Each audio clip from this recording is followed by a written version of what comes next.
ரொம்ப நாளுக்கு அப்புறம் பல ஆண்டுகளுக்கு பிறகு நான் சொல்ல ஆளுநரே ட்வீட்டில் போட்டு மன நிறைவாக இருந்தது. இப்படி தான் இருக்கணும், ஒரு முதல்வருக்கும் ஆளுநருக்கும் உள்ள உறவு பகைமையா மோதல்லாம் இல்லாமல் நல்லா இருக்கணும், மாநில நலன் சார்ந்தது. டிஎம்கேவும் ரொம்ப தப்பு பண்ணிட்டாங்க, மோதல் போக்கு. ஏன்னா அதுக்கு காரணம் என்னன்னா பாஜக எதிர்ப்பு. காங்கிரஸை அப்படியே வச்சுக்கணும், செக்குலர் நாங்கள் தான், மதச்சார்பற்ற சக்திகளின் காவலன் நம்ம சொல்லிக்கணும். அப்போ அதுக்காக நீங்கள் எக்ஸ்ட்ராலாம் அடித்தா அதனுடைய எதிர்விளைவு, to every action there will be an equal and opposite reaction. இதுக்கு உடனே பாஜகவோடு நெருங்குகிறார்கள், பாஜக கூட்டணி வந்துடும்னா இப்போ நான் சொல்கிறேன் கேளுங்க, எதிர்காலத்தில் என்டிஏல திமுக இணைவது உறுதி. புரியுதுங்களா? முதல்ல கொஞ்சம் அப்படி கொள்கை ரீதியா ஆப்போசிட்டா இருக்கும். எப்படி இணைவாங்க? வாஜ்பாய் கிட்ட இணைஞ்சு 4 வருஷம் குடுத்தனுமே நடத்தினாங்களே, திமுக இருக்கிற கொள்கை அப்ப இல்லையா? ஆட்சி மாறினதுக்கு அப்புறமும் காட்சி மாறல அப்படின்ற வகையில சட்டம் ஒழுங்கு பிரச்சனைகள், பெண்களுக்கு எதிரான, சிறுமிகளுக்கு எதிரான குற்ற சம்பவங்கள் நீடிக்குது. இதை பத்தி முதல்வர் எதுவுமே பேச மாட்டேங்கிறார், ஒரு அறிக்கை விட மாட்டேங்கிறார், ஒரு வீடியோல பேச மாட்டேங்கிறார். ப்ரெஸ் மீட் ஓகே, அது கொடுக்கல, பட் இதுவாவது பண்ணலாம். வாயை திறங்க சிஎம்னு கேட்குறாங்க, சிஎம் அமைதியா இருக்கிறாரு. என்ன இதை பத்தி என்ன ஆக்ஷன்ஸ் ஒரு பக்கம் எடுக்கிறாரு தான், இல்லைன்னு மறுக்கல. ஆனா ஒரு ஆறுதல் வார்த்தை கூட இல்லையே, பாதிக்கப்பட்டவர்களை நோக்கி ஒரு ஆறுதல் வார்த்தை, தைரியம் மிக்க, பரவாயில்ல நான் பாத்துக்கிறேன், நீங்க கொஞ்சம் தைரியமா இருங்க அப்படின்ற வார்த்தைகள் கூட இல்லையன்றதான் கேட்கறாங்க. நடிகர் நடிகைகள்லாம் மீட் பண்ற சிஎம் ஏன் பாதிக்கப்பட்டவர்களை போய் மீட் பண்ண மாட்டேங்கிறாரு அப்படின்னு. இப்போ ஊழலை ஒழிக்கிறதுல கவனம் செலுத்தலாம் இந்த மாதிரி. ஆனா சீரழிஞ்சு போயிருக்கு இல்லை சட்டம் ஒழுங்கு, காவல்துறை, அதை ஒரு நாள்ல 2 நாள்லாம் பண்ண முடியாதுங்க. ஸோ போதை கலாச்சாரம் தமிழ்நாட்டில் தலைவிரிச்சு ஆடிட்டு இருக்குது. இதுதானத்தை உடனே 8 கொலைகள், 90 கற்பழிப்பு எண்ணிக்கிட்டே இருப்பாங்க போல இருக்கு உதயநிதியும் ஸ்டாலினும். என்னங்க கொடுமை! போன வாட்டி ரெக்கார்டில் பார்த்தா மாதத்துக்கு 500 போஸ்கோ குற்றங்கள் நடந்திருக்கு, அஃபிஷியல் ரெக்கார்டு படி. இப்போ என்ன சொல்கிறாங்க, 128 ஆஹா ஓஹோன்னு கத்திக்கிட்டு இருக்கானுங்க. இவங்களுக்கெல்லாம் தெரியாதா இது ஒரு புது ஆட்சி? கடந்த காலத்தில் எவ்வளோ கொடுமைகள் நடந்து, எவ்வளோ மூடி மறைக்கப்பட்டிருக்கு.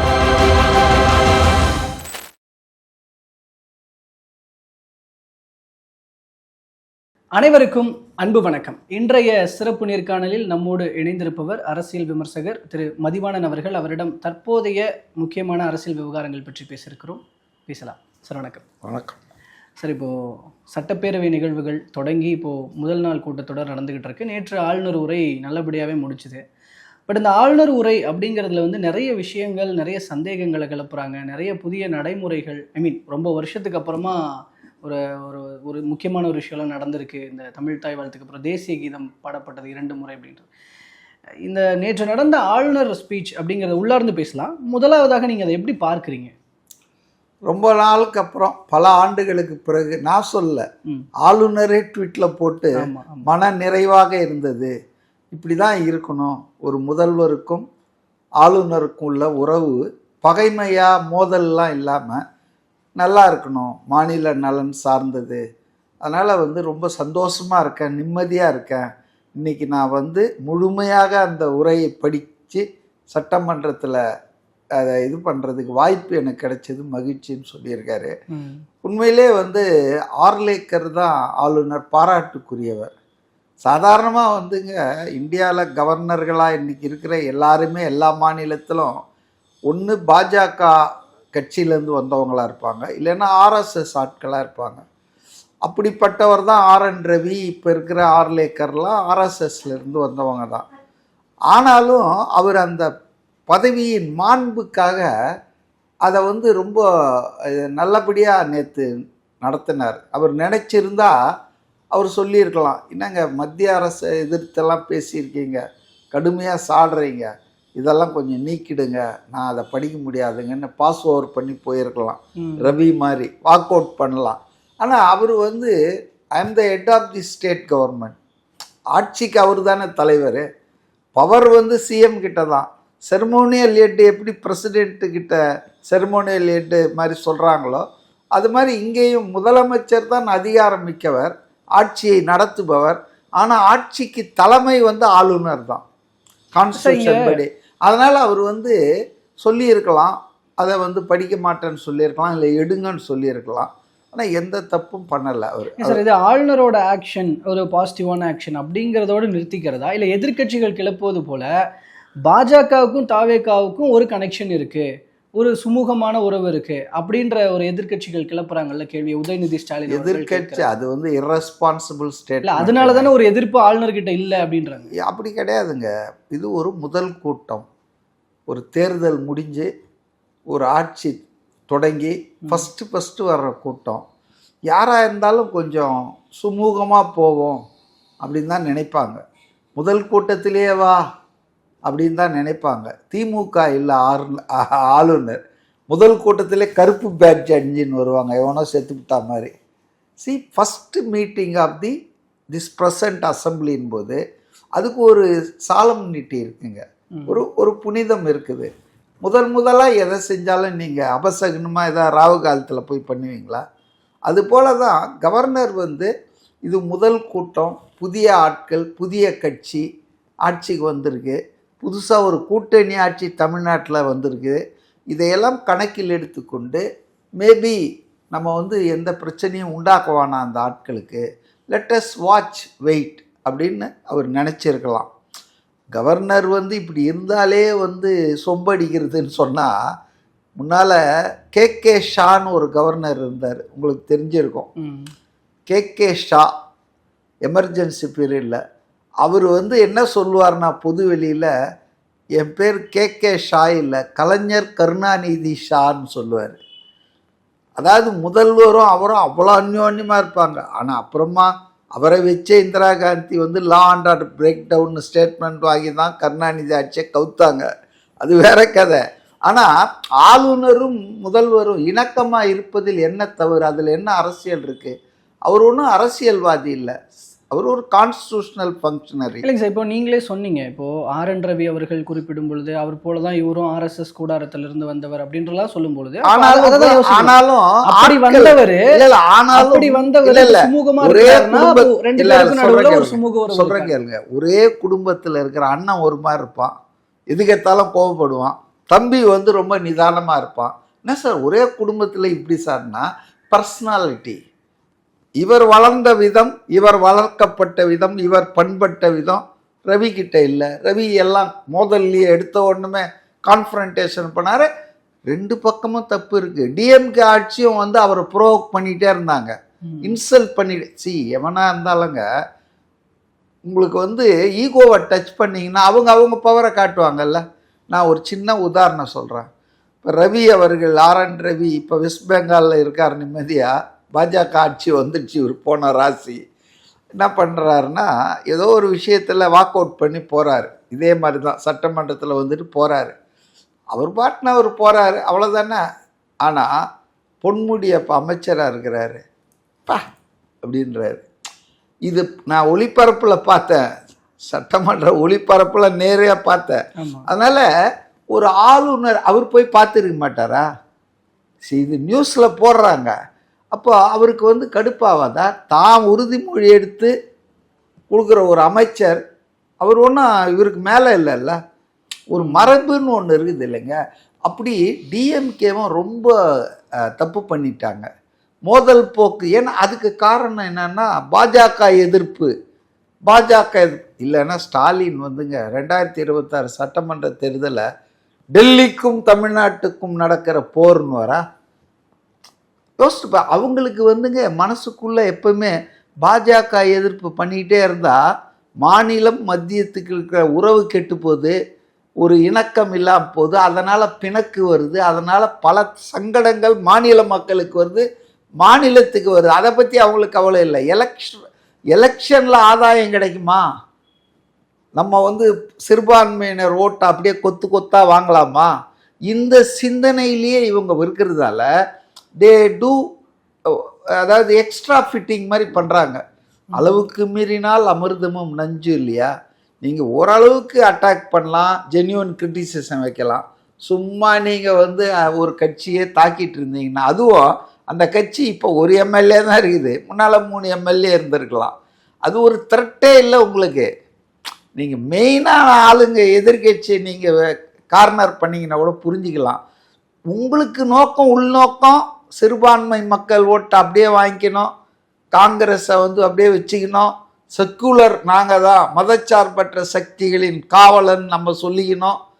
அப்போ அதுக்காக நீங்கள் எக்ஸ்ட்ராலாம் அடித்தா அதனுடைய எதிர்விளைவு to every action there will be an equal and opposite ரியாக்ஷன்னு Newton's third law of motion ஃபிசிக்ஸில் இருக்குது. அப்போ நீங்கள் எதிர்வினை இங்கே தான் நீங்கள் பார்க்கணும். விஜய் வந்து ரொம்ப பண்பா, ரொம்ப அன்பா, ரொம்ப ஒரு அந்யோன்யமாக பழகிறாரு ஆளுநர்கிட்ட. அப்போ அவர் பார்க்குறாரு ரொம்ப நல்லவனாக இருக்கானே, நிதானமாக இருக்கானே. இப்போ இந்த உரைக்கு முன்னாலேயே கூட கன்சல்டேஷன் நடந்திருக்கு. எப்போவுமே நீங்கள் கன்சல்ட் பண்ணி சில விஷயங்கள் பண்ணிங்கன்னா அவங்க சில விருப்பம் சொல்லுவாங்க, அதை அகாமடேட் பண்ணுவீங்க. நோ கன்சல்டேஷன் நத்திங், வாயா எழுதி வச்சிருக்கோம் படியான்னா அந்த பாதியை படிச்சுட்டு இதெல்லாம் நான் படிக்க மாட்டேன். இந்த கன்சல்டேஷன் இருக்குங்க. ஏன் இந்த மாற்றம் சொல்கிறேன் இல்லையா, முதல் கூட்டம் இது சட்டமன்றத்தின் தேர்தலுக்கு பிறகு நடக்கிற முதல் கூட்டம். அதனால எந்த பிரச்சனையும் பண்ணிக்க வேணாம்னு சொல்றதுக்கு ஒரு மனநிலை இருக்கு. ரெண்டாவது, முதல்வராக இருக்கிறவர் ரொம்ப இதுவாக இல்லை, ரொம்ப அன்பாக இருக்கிறாரு, அந்யோன்யமாக இருக்கார், கார்டியல் ரிலேஷன்ஷிப் மெயின்டைன் பண்ணுறாரு. மூணாவது, ப்ரியர் கன்சல்டேஷன் பண்ணுறாங்க. எப்படி பண்ணலாம், வந்தே மாதரம் நாங்கள் பாட முடியாது, நீங்கள் உங்கள் ஆஃபீஸில் வச்சிங்க, சட்டமன்றத்துக்குள்ளே எங்களுக்கு ப்ராப்ளம் தமிழ் தாய் வாழ்த்து தான் முதல்ல பாடுவோம், இல்லை எங்களுக்கு ஜனகணம இது 2 வாட்டி பாடும், ஓகே ஃபேர், 3 வாட்டி கூட பாடுறோம், எங்களுக்கு என்ன இருக்கு. உங்க உரைக்கு பாடப்பட்டது தான் வந்து இன்னும் கூடுதலா சந்தேகிக்கிறாங்க. ஏன் இல்லாத ஒரு விஷயத்தை இப்ப கொண்டுட்டு வராங்க? இல்ல என்ன இல்லாத வந்தே மாதரம் இல்ல வந்தே மாதரம் பாடாதது ரொம்ப சந்தோஷம். ஏன்னா அது ஒரு மத ரீதியாக சிறுபான்மையினரை வந்து பாதிக்கிற ஒரு பாடல். காங்கிரஸ் கட்சி அதனால தான் இந்த சம்மந்தப்பட்ட பேராலாம் நீக்கிட்டு முதல் 2 பேராவை மட்டும் வச்சாங்க. ஆனால் இப்போ 150வது வந்தே மாதரம் உருவான அந்த ஆண்டில் மோடி வேணும்னு என்ன பண்ணிட்டாரு, மொத்த பாடலையும் ஆக்கி இது தேசிய கீதத்துக்கு ஈக்குவல்லாம் பண்ணி இதுக்கு அவமரியாதை பண்ணக்கூடாதுன்ட்டார். ஸோ இன்றைக்கி வந்து கவர்னர் வந்து சென்சிட்டிவாக இது வந்து ஃபீல் பண்ணுறாங்க. அப்போ வேணாம் விடுங்க, நான் சென்ட்ரல் கவர்மெண்ட் ரூலிங்ஸ் வந்து என்ன கட்டுப்படுத்தும், கவர்னர் மாளிகையில் நான் ப்ளே பண்ணுவேன். ஆனால் அவங்க அசம்பிளி அவங்க வேணான்றாங்க, ஏன் முதல்ல தகராறு பண்ணோம்? ஓகே, ஆனால் என் விருப்பம் ஒன்று இருக்குங்க. ஃபஸ்ட்டு ஒரு ஹெட் ஆஃப் தி ஸ்டேட் வந்து பேசும்போது முன்னால் ப்ளே பண்ணோம், அது முடிஞ்ச பிறகும் பண்ணாங்க அப்படின்னு. ஓகே ஃபேர் என்ன, சரி அக்காமடேட்டிவ் பண்ணிக்கிட்டாங்க. இதுக்கு உடனே பாஜகவோடு நெருங்குகிறார்கள், பாஜக கூட்டணி வந்துடும்னா இப்போ நான் சொல்கிறேன் கேளுங்க, எதிர்காலத்தில் என்டிஏல திமுக இணைவது உறுதி. புரியுதுங்களா? முதல்ல கொஞ்சம் அப்படி கொள்கை ரீதியாக ஆப்போசிட்டா இருக்கும். எப்படி இணைவாங்க? வாஜ்பாய் கிட்ட இணைஞ்சி 4 வருஷம் கொடுத்தனுமே நடத்தினாங்களே, அப்போ இந்த கொள்கை இல்லையா? திமுக இருக்கிற கொள்கை அப்போ இல்லையா? இல்லை பாஜகவுக்கு வேறு கொள்கையா? அதெல்லாம் சொல்லாதீங்க. அதாவது அவங்க இப்போ தனித்து விடப்பட்டிருக்கிறார்கள், அரசியல் அனாதைகளாகிவிட்டார்கள். ஏன்னா எனக்கு தெரிஞ்சு தமிழ்நாட்டின் அரசியல் வரலாற்றில் திமுக துவக்கப்பட்டதிலிருந்து அது சட்டமன்ற தேர்தலை எதிர்கொண்ட காலத்திலிருந்து, அண்ணா காலத்திலிருந்து ஸ்டாலின் வரைக்கும் ஒரே ஒரு தேர்தல் தான் அது தனித்து போட்டிட்டு இருக்கு, 1977 சட்டமன்ற தேர்தல். மற்ற எல்லா காலகட்டத்திலும் கூட்டணி கட்சிகளின் ஆதரவு, தயவு, உதவி, ஒத்துழைப்பு, துணை எதோனா வச்சுங்க, அவற்றின் உதவியோடு தான் 67லும் வென்றார்கள் எல்லாம். அதுக்கப்புறம் 5-6 வாட்டி ஜெயிச்சாங்க. ஆனால் அதுக்கு அர்த்தம் என்னென்னா கூட்டணி வச்சே ஜெயிச்சிருவாங்கன்னு. 15 கட்சி கூட்டணி வச்சாலும் தோத்துருக்காங்க, இப்போ 20 கட்சி கூட்டணி வச்சாலும் தோத்துருக்காங்க. அதனால் கூட்டணி கட்சிகள் இல்லாமல் திமுக வென்றதாக வரலாறு இல்லை, ரீஎலெக்ட் ஆகுற வரலாறும் இல்லை, மறுபடியும் திரும்ப எலெக்ட் ஆன வரலாறும் திமுகக்கு இல்லை. அதனால் அவங்க இப்போ ரொம்ப தனிமைப்பட்டு போயிருக்காங்க. அவங்களுக்கு பாதுகாப்பு வேணாமா? ஓகே, 22 எம்பி வச்சுருக்காங்க, அது வந்து இப்போ வேஸ்ட்டாக இருக்குது, அதை என்கேஷ் பண்ண பார்க்குறாங்க, அதெல்லாம் நடக்குதுங்க. அதனால் பாஜகவை நெருங்குவது யார் அப்படின்னு நீங்கள் கேட்டிங்கன்னா உதயநிதி சொல்கிறது தப்பு. பாஜகவை நெருங்குவதும் பாஜக நெருங்குவதும் திமுக கிட்ட தான். திமுக தான் இப்போ வந்து விவாகரத்து பண்ணிட்டு சும்மா இருக்குது. அதனால் வந்துங்க இது உதயநிதி இம்மெச்சூராக பொலிட்டிக்கல் இன்எக்ஸ்பீரியன்ஸில் பேசுகிறாரு, அதெல்லாம் உண்மை. இதான் நான் சொன்னது தான் உண்மை. ஓகே, ஆட்சி மாறினதுக்கு அப்புறமும் காட்சி மாறலை அப்படின்ற வகையில் சட்டம் ஒழுங்கு பிரச்சனைகள், பெண்களுக்கு எதிரான, சிறுமிகளுக்கு எதிரான குற்ற சம்பவங்கள் நீடிக்குது. இதை பற்றி முதல்வர் எதுவுமே பேச மாட்டேங்கிறார், ஒரு அறிக்கை விட மாட்டேங்கிறார், ஒரு வீடியோவில் பேச மாட்டேங்கிறார். ப்ரெஸ் மீட் ஓகே அது கொடுக்கல, பட் இதுவாவது பண்ணலாம், வாயை திறங்க சிஎம்னு கேட்குறாங்க. சிஎம் அமைதியாக இருக்கிறாரு. என்ன இதை பற்றி என்ன நினைக்கிறீங்க? ஒவ்வொருத்தருக்கும் ஒவ்வொரு டெம்பரமெண்ட்டு. சில பேர் சீமான் மாதிரி பேசிக்கிட்டே இருப்பாங்க, சில பேர் அமைதியாக இருப்பாங்க, தேவைப்படும் போது பேசுவாங்க, அதுவும் டூ லிட்டில் பேசுவாங்க. அவங்க என்ன நினைப்பாங்கன்னா, விஜய் மாதிரி தாங்க பேசுகிறத விட தங்கள் செயல்கள் பேசப்படணும்.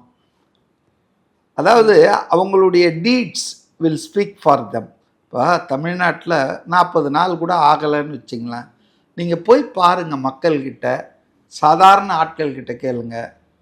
லஞ்சத்தெல்லாம் ஒழிச்சிட்டாருங்க. ஆஃபீஸ்லாம் அவன் அலறான், நம்ம எடுத்துன்னு போய் கொடுத்தா கூட கையெடுத்து கும்பிட்றான். அதே போல் உத்தரவுகள் நிறைய போட்டுக்கிட்டே இருக்காரு. இன்னும் வேணாம், இந்த சிபிஎஸ்சி ஸ்கூலாக இந்த தனியார் பள்ளிகளுக்கு 1000 அப்ளிகேஷன் பெண்டிங்காக இருந்திருக்கு வருஷ கணக்காக.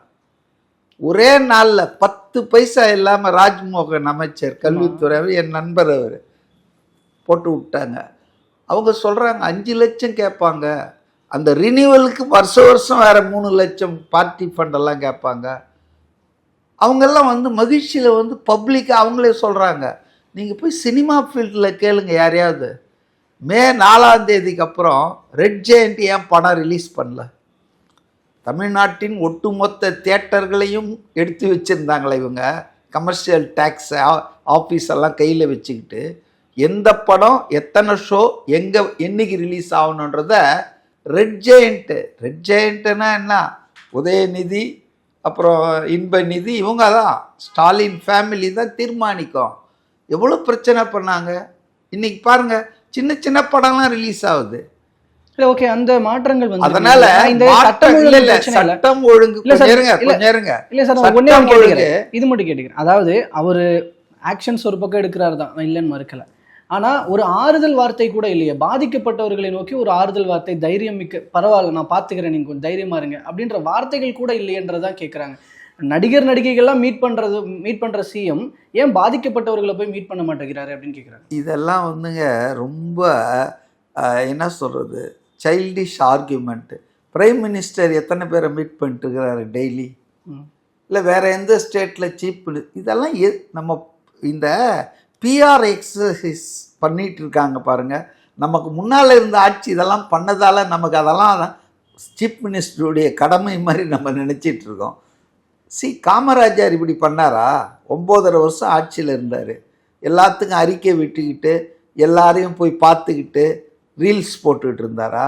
இல்லை. அதாவதுங்க, உங்களை ஆட்சி நடத்த தான் மக்கள் தேர்ந்தெடுத்திருக்காங்க, ஆறுதல் சொல்கிறதுக்கு இல்லை.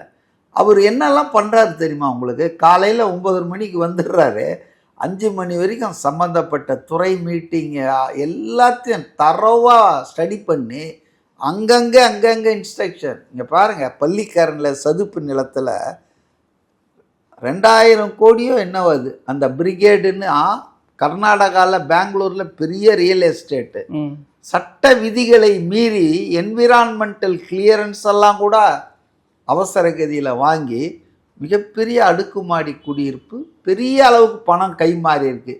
சீஃப் செக்ரட்டரி பேர் அடிப்படுது, அவங்க ஒய்ஃப் என்விரான்மெண்ட்டு செயலாளராக இருந்தாங்க அந்த பீரியடில், அவங்க பேர் சேகர் பாபு, சிஎம்டிஏ, இப்படி எல்லார் பேரும் அடிப்படுதுங்க. அதாவது உலக அளவில் ஒப்பந்தம் செய்யப்பட்ட ராம்சார் அந்த பள்ளிக்கரணை சதுப்பு இது, அதில் வந்து கட்டடம் கட்டுறதுக்கு இவ்வளோ விதிகளை மீறி அனுமதி கொடுத்தாங்கன்னா எவ்வளோ பெரிய முறைகேடுகள் நடந்துருக்குது. இன்றைக்கி வந்து அதை சிம்பிளாக கேன்சல் பண்ணியிருக்காங்க, கவர்மெண்ட்டு பண்ணியிருக்கு. அது இவர் ஆட்சியில் பண்ணாங்களா இல்லை பழைய ஆட்சியிலே ஏதாவது கிளப்பி பண்ணாங்களா தெரியாது. ஆனால் பழைய ஆட்சியில் இருந்தவங்க பூரா அந்த ப்ராஜெக்டை ப்ரமோட் பண்ணாங்க, அது எனக்கு தெரியும். ஸோ அதனால் அது மாதிரி வேலைகள் அவர் செஞ்சுக்கிட்டே இருக்கார். காவல்துறையில் வந்து டைட் பண்ணுறாரு. டிஜிபியை நியமிக்காமல் இருந்தாங்க இவங்க 1.5 வருஷமாக. இந்த சங்கர் ஜிவால் போய் எவ்வளோ நாள் ஆச்சு? 1 வருஷம் கிட்டத்தட்ட ஆச்சு. ஒரு மத்திய அரசு துறையில் ஒரு அதிகாரி பணி ஓய்வு பெறுகிறாருன்னா அதுக்கு முதல் நாள் பேப்பர் எடுக்க மாட்டாங்க. 6 மாசத்துக்கு முன்னால அவருடைய பென்ஷன் பேப்பர் எடுப்பாங்க. அப்ப கடந்த இவருக்கு ஆகஸ்ட் மாற்ற மாசம் பண்ண ஆகஸ்ட் ஆமா மாசம் ஆகஸ்ட்னா அதுக்கு முன்னால பாருங்க 6 மாசத்துக்கு முன்னாலேயே. ஆமா, அப்பவே எடுத்திருக்கணும். ஸோ 1.5 வருஷமா போடாம இன்சார்ஜ் அது இது போட்டு இவங்க சட்டம் ஒழுங்கை சீரழிச்சிட்டாங்க. நான் என்ன சொல்றேன்னா, இன்னைக்கு நடக்கிற விஷயங்கள்லாம் இந்த ஆட்சி வந்ததால் அல்ல, பல ஆண்டுகளாக சீரழிஞ்சு போயிருக்கிற அந்த சமூகம், போதைப் பொருள், கலாச்சாரம், காவல்துறை எல்லாத்தினுடைய ஒட்டுமொத்த ரிசல்ட் இன்னைக்கு நடக்குது. இப்போ இன்னைக்கு தேங்காய் கொடுக்குதுன்னா இந்த ஆட்சியில் தேங்காய் வந்ததுன்னு அர்த்தமா? இளநீர் இன்னைக்கு ஒரு தென்னை மரம் கொடுக்குதுன்னா அது போல தான் நல்லதும் கெட்டதும். நான் இதுக்கு அதுலாம் நான் மாற்றி பேசலை. இன்னைக்கு சட்டம் ஒழுங்கு ரொம்ப ஆனா அந்த மோசமா காரணத்தை போயிருக்கு. சொல்றோம்னா, இப்ப திமுகவினுடைய 5 ஆண்டு காலத்துல என்னென்ன நடந்ததோ அதனோட நீட்சியா தான் இப்ப நடந்துகிட்டு இருக்குன்னு சொன்னா, நீங்க அதிகாரத்துக்கு வந்துட்டீங்க, திரும்பவும் ஏன் அந்த ஆட்சியை குறை சொல்லிட்டு இருக்கீங்க? கொஞ்ச நாள் ஆகுங்க.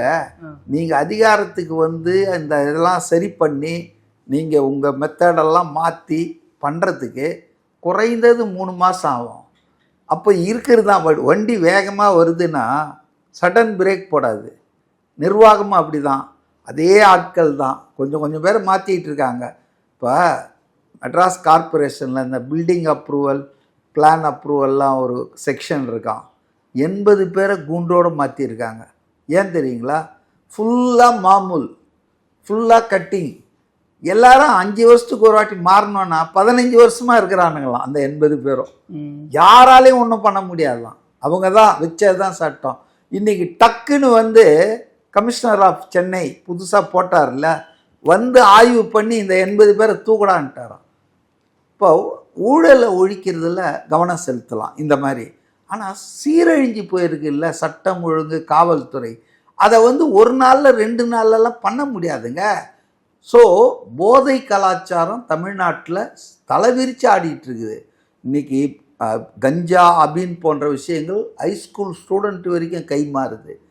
பெத்தடின், இன்ஜெக்ஷன், டேப்லெட்டு, டாஸ்மாக் இல்லை, வெறும் டாஸ்மாக் இல்லை, போதை மனுஷனை மிருகமாக்கிடுதுங்க. கொஞ்சம் யோசிச்சு பாருங்க. கோயம்பேடில் ஒரு ஸ்ரீலங்கன் கேர்ள், இலங்கை பெண், ஏதோ ஒன்று டான்ஸ் பாரில் வெளியே வந்தால் டான்ஸு சரியாக கூட இவன் ஏதோ கூட கூப்பிட்ருப்பான், ஆடலை. உடனே அவங்க 2 வீலரில் போகிறாங்க, இவன் பின்னால் போய் காரில் அடித்து சாகடிச்சிட்டாங்க.